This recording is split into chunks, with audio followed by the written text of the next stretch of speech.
العام كنا أحباب وأكثر من أحباب، واليوم لا والله ما احنا حبايب.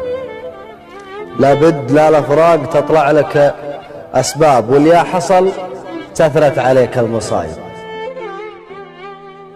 وجرح المفارق ما تداويها الأطباب، ينزل على تبدك تقلس المزايد.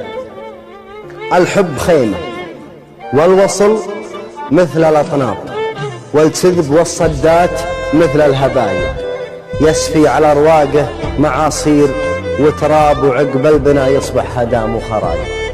هذا جزاة اللي هوى شخص كذاب، كل ظنه فيه قد صار خايب. يا صاحبي لا تفتح أبواب وأبواب، حل الفراق وراعي الحق صايب، وأنا ما فرقتك من الباب للباب. هذا حصيل يديك وانت السبب.